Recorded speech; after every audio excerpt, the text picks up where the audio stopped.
China తీరు చూస్తుంటే మన తెలుగులో ఒక సామెత గుర్తుకొస్తుంది, నోట్లో తీపి కడుపులో విషమని. లేదా ఇంకా నాటుగా చెప్పాలంటే నక్కజిత్తులన్నీ డ్రాగన్ దగ్గరే ఉంటాయి అనాలేమో. పైకి మాత్రం ప్రపంచం ముందు మేము చాలా మంచోళ్ళం, భారతదేశం మాకు బెస్ట్ ఫ్రెండ్, మాది మంచి రిలేషన్ అని కలరింగిస్తూ ఉంటుంది.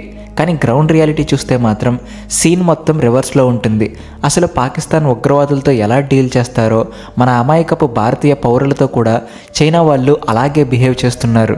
రీసెంట్గా జరిగిన ఒక ఇన్సిడెంట్ చూస్తే చైనా మనతో ఫ్రెండ్షిప్ చేయట్లేదు, ఏదో రకంగా మనల్ని కార్నర్ చేసి బెదిరించాలని చూస్తుందని క్లియర్గా అర్థమవుతుంది. షాంఘై ఎయిర్పోర్ట్లో ఒక భారతీయ లేడీతో చైనా అధికారులు ప్రవర్తించిన తీరు చూస్తే ఎవరికైనా రక్తం మరుగుతుంది. అసలు తను ఒక లేడీ అని కూడా చూడకుండా అంత క్రూరంగా ఎలా ప్రవర్తిస్తారా బాబు అనిపిస్తుంది. ఇంతకీ అక్కడ ఏం జరిగిందో తెలిస్తే మాత్రం మీరు ఖచ్చితంగా షాక్ అవుతారు. సాధారణంగా ఇలాంటివి జరిగినప్పుడు ఒకప్పుడు భారతదేశం సైలెంట్గా ఉండేదేమో, కానీ ఇప్పుడున్నది న్యూ భారత్. అందుకే ఈసారి మాత్రం భారతదేశం అస్సలు టైం వేస్ట్ చేయట్లేదు. చైనాకి గట్టిగానే కౌంటర్ ఇచ్చింది. ఇంతకీ ఏమైంది, మన భారతదేశం ఇచ్చిన కౌంటర్ ఏంటి తెలుసుకోబోయే ముందు ఒక చిన్న రిక్వెస్ట్. మీరు మా ఛానల్ సబ్స్క్రైబ్ చేసుకోకపోతే వెంటనే సబ్స్క్రైబ్ చేసుకుని కామెంట్ సెక్షన్లో జై హింద్ అని రాయడం మర్చిపోకండి. ఇలాంటి ఇంట్రెస్టింగ్ వీడియోలు మీ ముందుకు తీసుకురావడానికి మాకు మీ సపోర్ట్ చాలా అవసరం. అసలు గొడవ ఎక్కడ మొదలైందంటే నవంబర్ 21న ప్రేమ్ వాంగ్ తుండక్ అనే ఈ భారతీయ మహిళ లండన్ నుంచి జపాన్ వెళ్తుంది. మధ్యలో ఫ్లైట్ చేంజ్ చేసుకోవడానికి ట్రాన్సిట్ కోసం షాంఘై ఎయిర్పోర్ట్లో దిగారు. ట్రాన్సిట్ ప్యాసింజర్ అంటే ఎయిర్పోర్ట్లో దిగి వేరే ఫ్లైట్ ఎక్కి వెళ్ళిపోతారు, సిటీలోకి కూడా రారు. కానీ అక్కడే చైనా తన అసలు బుద్ధి చూపించింది. ఇమ్మిగ్రేషన్ దగ్గర ఆవిడని ఆపేశారు. కారణమేంటో తెలుసా? ఆవిడ పాస్పోర్ట్లో అడ్రస్ అరుణాచల్ ప్రదేశ్ అని ఉండడమే. చైనా ఆఫీసర్స్ ఏమన్నారు అంటే, నీ అడ్రస్ తప్పు, అరుణాచల్ ప్రదేశ్ భారత్లో లేదు, మా చైనాలో ఉంది, ఇది సౌత్ టిబెట్, నువ్వు అడ్రస్ మార్చుకో లేకపోతే నిన్ను వెళ్ళనివ్వమని వాదించారు. ఇది వినడానికి ఎంత సిల్లీగా ఉందో కదా. దీనికి ప్రేమగారు మాత్రం అస్సలు భయపడలేదు, గట్టిగానే ఆన్సర్ ఇచ్చారు. నేను పుట్టినప్పటి నుంచి అక్కడే ఉంటున్నాను, అది భారత్లో అంతర్భాగం, దాన్ని చైనా ఎలా క్లెయిమ్ చేసుకుంటుంది? నా పాస్పోర్ట్ భారతీయ గవర్నమెంట్ ఇచ్చింది, మీరెవరు దాన్ని తప్పు అని అనడానికి అని ముఖం మీదే అడిగేశారు. ఎప్పుడైతే ఆవిడ ఎదురు ప్రశ్న వేశారో చైనా వాళ్లకు ఈగో హర్ట్ అయింది. కోపం వచ్చి ఆవిడ పాస్పోర్ట్ ఇన్వాలిడ్ అని చెప్పేశారు. అంతేకాదు ఆవిడని ఎగతాళి చేశారు, నలుగురిలో అవమానించారు. అసలు మనిషికి కనీసం ఇవ్వాల్సిన మర్యాద కూడా ఇవ్వలేదు. తాగడానికి నీళ్లు, తినడానికి తిండి కూడా ఇవ్వకుండా సుమారు 18 గంటల పాటు ఒక గదిలో ఉంచి నరకం చూపించారు. ఒక లేడీ ఒంటరిగా ఉన్నప్పుడు ఇలా చేయడం ఎంత నీచమైన పనో ఆలోచించండి. కానీ చైనా చేసిన ఈ తప్పు వాళ్ళకే ఇప్పుడు రివర్స్ కొట్టింది. ఎప్పుడెప్పుడు చైనా వాడి తప్పు దొరుకుతుందా అని కాచు కూర్చున్న భారత్కి చైనా మీద గట్టిగా అరవడానికి ఒక సాలిడ్ రీజన్ దొరికింది. ఇది చాలా సీరియస్ మ్యాటర్. దీని వెనుక చైనాకి చాలా పెద్ద ప్లాన్ ఉంది. అరుణాచల్ ప్రదేశ్ వాళ్ళను ఇలా ఇబ్బంది పెడితే వాళ్ళు విసిగిపోయి మాకు చైనా వీసాని ఇవ్వండి అని అడుగుతారని వాళ్ళ దురాశ. కానీ మన భారతీయుల బ్లడ్ వేరు కదా, అంత ఈజీగా తలొగ్గరు. ఈ విషయం తెలియగానే మన భారతదేశం గవర్నమెంట్ అస్సలు ఊరుకోలేదు. ఢిల్లీ నుంచి బీజింగ్ వరకు సెగ తగిలేలా చేసింది. ఒక్క నిమిషం కూడా లేట్ చేయకుండా నవంబర్ 21న అదే రోజు మన విదేశాంగ శాఖ చైనాకి గట్టి వార్నింగ్ ఇచ్చింది. సాధారణంగా దౌత్యపరమైన భాషలో చాలా సాఫ్ట్గా చెప్తారు, కానీ ఈసారి మన టోన్ మారింది. మీ బిహేవియర్ ఏమాత్రం బాగోలేదు. అరుణాచల్ ప్రదేశ్ ఎప్పటికీ భారత్లో భాగమే అని చైనా గుర్తుపెట్టుకోవాలి. అక్కడ పుట్టిన వాళ్ళు గర్వంగా భారతీయ పాస్పోర్ట్తో ప్రపంచం మొత్తం తిరుగుతారు. ఆపే హక్కు మీకు లేదు అని క్లియర్గా చెప్పింది. చైనా ఎన్ని వేషాలు వేసినా మన సిటిజన్స్ సేఫ్టీ, సెల్ఫ్ రెస్పెక్ట్ విషయంలో భారతదేశం తగ్గేదేలే అని చెప్పింది. ఇంటర్నేషనల్ ట్రావెల్ రూల్స్ ప్రకారం ఒక దేశం ఇష్యూ చేసిన పాస్పోర్ట్ని ఇంకో దేశం ట్రాన్సిట్లో ఉన్నప్పుడు క్వశ్చన్ చేయడానికి లేదు. కానీ చైనాకి రూల్స్ అంటే లెక్కలేదు కదా. ఇలాగే పిచ్చి పనులు చేస్తే చూస్తూ ఊరుకోం. పేపర్ మీద కాదు, గ్రౌండ్ లెవెల్లో కూడా సమాధానం చెప్తామని భారతదేశం వార్నింగ్ ఇచ్చింది. దానికి చైనా వాళ్ళు ఏం చెప్పారో తెలుసా? అయ్యో అదేం లేదు, మేము ఎవరిని అరెస్ట్ చేయలేదు, జస్ట్ లీగల్ ప్రాసెస్ ఫాలో అయ్యాం, మీరు దీన్ని పెద్ద ఇష్యూ చేయకండి అని కవర్ చేసుకోవాలని చూశారు. దొంగలు పడ్డ 6 నెలలకు కుక్కలు మురిగినట్టు తప్పు చేసి అడ్డంగా దొరికిపోయాక ఇప్పుడు నీతులు చెప్తున్నారు. కానీ భారతదేశం ఆ సొల్లు కబుర్లు వినలేదు. ప్రేమగారిని అవమానించడం అంటే దేశాన్ని అవమానించడమే అని సీరియస్ అయింది. అసలు చైనా ఎందుకు ఇలా చేస్తుంది? దీనికి కొంచెం ఫ్లాష్ బ్యాక్ ఉంది. గత కొన్నేళ్లుగా అరుణాచల్ ప్రదేశ్ నుంచి వచ్చే క్రీడాకారులకు స్టేపుల్డ్ వీసాలు ఇస్తుంది. అంటే పాస్పోర్ట్ మీద స్టాంప్ వేయకుండా ఒక పేపర్ పిన్ చేసి ఇస్తుంది.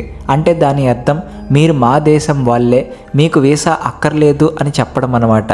ఇది చాలా పెద్ద మైండ్ గేమ్. కానీ భారతదేశం ఎప్పటికప్పుడు దీన్ని తిప్పికొడుతూనే ఉంది.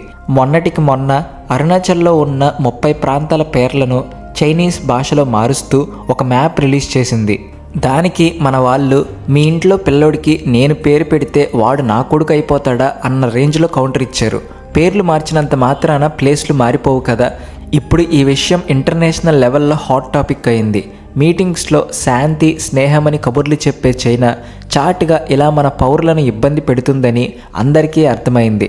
చైనా మనకు ఫ్రెండ్ అని చెప్పుకుంటుంది, కానీ చంకలో కత్తి, నోట్లో భక్తి అన్నట్టు అవకాశం దొరికినప్పుడల్లా వెన్నుపోటు పడవడానికి చూస్తుంది. అందుకే మనోళ్ళు చైనా వెళ్ళేటప్పుడు లేదా చైనా మీదుగా వెళ్ళేటప్పుడు చాలా అలర్ట్గా ఉండాలని గవర్నమెంట్ హెచ్చరించింది. మన పౌరుల జోలికి వస్తే దౌత్యపరంగానే కాదు, ఇంకా గట్టిగా బుద్ధి చెప్తామని భారతదేశం క్లారిటీ ఇచ్చింది. భారతదేశం ఇప్పుడు పాత భారతదేశం కాదు. అన్యాయాన్ని సహించే రోజులు పోయాయి. ఇది చైనాకి అర్థం కావాలి. ప్రేమగారికి జరిగిన అవమానం కేవలం ఒక మహిళకు జరిగింది కాదు, భారతదేశం సావర్నిటీకే సవాలు. చైనా కేవలం ఎయిర్పోర్ట్లోనే కాదు, బోర్డర్లో కూడా ఇలాంటి వేషాలే వేస్తుంది. అరుణాచల్లో, లడఖ్లో గొడవలకు దిగుతుంది. Last year line actual control దగ్గర దాదాపు 50 సార్లు చొరబాటుకు ట్రై చేసింది. గల్వాన్లో ఏం జరిగిందో మనందరికీ తెలుసు. మన వాళ్ళు వాళ్ళకు చుక్కలు చూపించారు. దీన్ని బట్టి అర్థం చేసుకోవచ్చు, చైనా మాటల్లో మాత్రమే ఫ్రెండ్షిప్ చూపిస్తుంది, కానీ చేతల్లో మాత్రం కవ్వింపు చర్యలే. కుక్కతో ఒక వంకర అన్నట్టు వాళ్ళ బుద్ధి ఎప్పటికీ మారదు. కానీ ఇప్పుడు సీన్ మారింది. మన భారతదేశం ఇన్ఫ్రాస్ట్రక్చర్ని డెవలప్ చేస్తూ చైనా కుట్రలను తిప్పికొడుతుంది.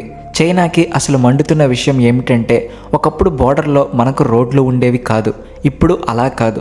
లాస్ట్ 3 ఏళ్లలో అరుణాచల్లో 48 కొత్త రోడ్లు వేశారు. సెలాట్ టన్నెల్ లాంటివి కట్టడం వల్ల మన ఆర్మీ ఎక్కడికంటే అక్కడికి గంటల్లో వెళ్ళిపోగలుగుతుంది. బోర్డర్లో సైన్యాన్ని 20% పెంచారు. అందుకే 2023 నుంచి చైనా పప్పులు ఉడకలేదు. వాళ్ళు కొంచెం ముందుకు వస్తే మనం 2 అడుగులు ముందుకు వేస్తున్నాం. మన ఎయిర్ బేస్లు కూడా అప్గ్రేడ్ అవుతున్నాయి. రఫేల్ విమానాలు అక్కడే తిరుగుతున్నాయి. అంటే భారతదేశం దేనికైనా రెడీ అని చైనాకి క్లియర్ సిగ్నల్ వెళ్ళింది. ఇక సముద్రం వైపు నుంచి కూడా మనల్ని భయపెట్టాలని చైనా ప్లాన్ చేస్తుంది. దీన్నే స్ట్రింగ్ ఆఫ్ పర్ల్స్ అంటారు. అంటే భారతదేశం చుట్టూ ఉన్న దేశాలను తన గుప్పెట్లో పెట్టుకోవడం.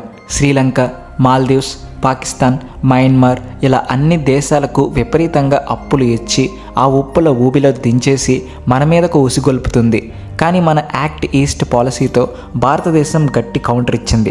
దానికి కౌంటర్గా మనం నెక్లెస్ ఆఫ్ డైమండ్స్ స్టార్ట్ చేశాం. మన నేవీ ఇప్పుడు ఫుల్ అలర్ట్గా ఉంది. ఎప్పుడు 40 యుద్ధ నౌకలు హిందూ సముద్రంలో పహారా కాస్తున్నాయి. సో సముద్రంలో కూడా చైనా ఆటలు సాగట్లేదు. ఫిలిప్పీన్స్, వియత్నాం లాంటి దేశాలకు కూడా ఇప్పుడు భారతదేశమే దిక్కుగా కనిపిస్తుంది.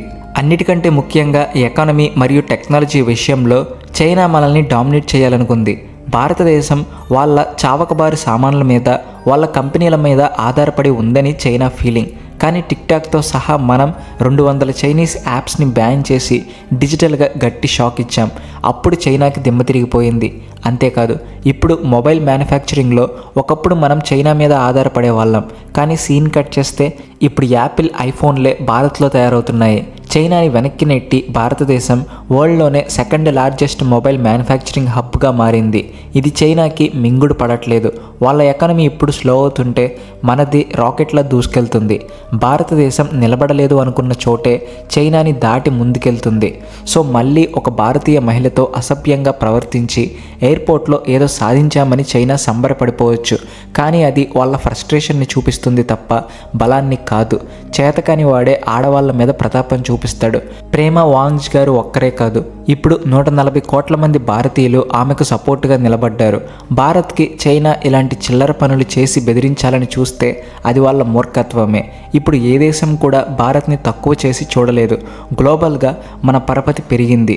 అమెరికా, రష్యా లాంటి దేశాలే భారత్తో జాగ్రత్తగా ఉంటుంటే చైనా ఇలాంటి వేషాలు వేస్తే నష్టపోయేది వాళ్ళే.